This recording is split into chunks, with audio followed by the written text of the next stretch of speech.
At the end of each day, I collect all the trash around the house and put it in these bins. I've been thinking about how much waste I would have generated during my life up to this point. One person throws 2.5 kilos of waste per day. Now, can you imagine the amount of garbage all the people on this planet produce each day?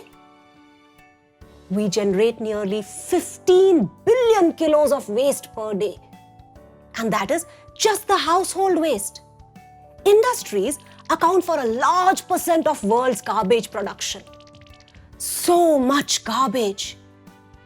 What happens to all this garbage? Where does it go? Let us find out. Before we travel along the garbage, we need to find out what is inside these bins. This one is meant for dry waste. If we open it, we can see juice cartons, pizza boxes, paper cups, wrappers, plastic bottles, food containers, torn clothes, papers, and broken toys. So, this bin has stuff that is dry. A lot of this waste can be repaired and reused, like clothes and bottles. This other bin, what does this have? Wet waste.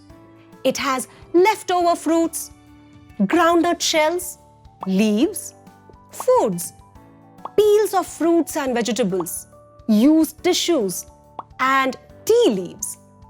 Wet waste consists of waste which is wet or soggy by nature.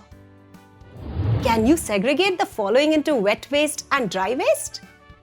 Egg trays, plastic bags, plastic cling wraps, tube light, damaged earphones, packing materials and chargers are all dry wastes, whereas coffee powders, watermelon seeds, bones, stale bread, corn cob are wet wastes.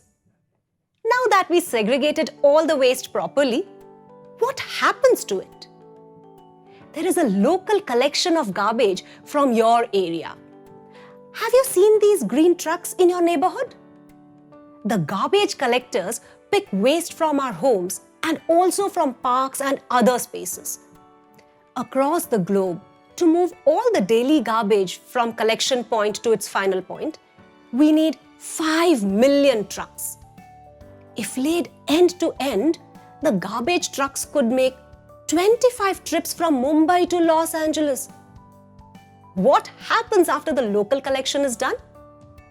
These filled garbage trucks from each area go to the nearest landfill. Landfill is a vast open dug-up area where the trucks dump all the waste. These landfills are like huge dustbins. Before the waste is dumped, it is once again segregated into two parts. There are materials that can be broken into simpler compounds by microorganisms. Such materials are called biodegradable materials. These materials can take up to 8 weeks to degrade. The materials which remain as it is for several years without degrading are called non-biodegradable substances.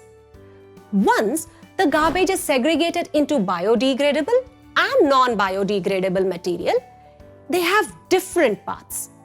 The biodegradable materials are dumped in the landfills. Once the landfills are full, they are closed and converted into a playground or a park. Non-biodegradable materials, on the other hand, are sent for recycling. Do you think this can help us manage the huge amount of garbage we generate every day? No. As a solution, some dry garbage like dry leaves are burnt. This is not the best solution as burning waste releases harmful gases in the air. Such gases can cause breathing problems for most living organisms. Did you notice how a simple task of segregating waste in your house could have such a huge impact on what happens to the waste? We should dispose of the dry waste and wet waste properly. Dry waste like plastics are sometimes consumed by birds, dogs, and cats. This can be fatal for them. Non-recycled dry waste causes a lot of harm to the environment. Even wet waste needs careful attention. If left in the open, it attracts flies and other disease-causing organisms. These can easily affect our food and our health. The story of garbage is linked with our own health and that of the environment. I have contributed about 23,000 kilograms of waste so far in my life. I should consider how I can reduce the amount of garbage I generate. Why don't you champion the cause of proper waste segregation and waste disposal in your neighborhood? And remember, we stay curious.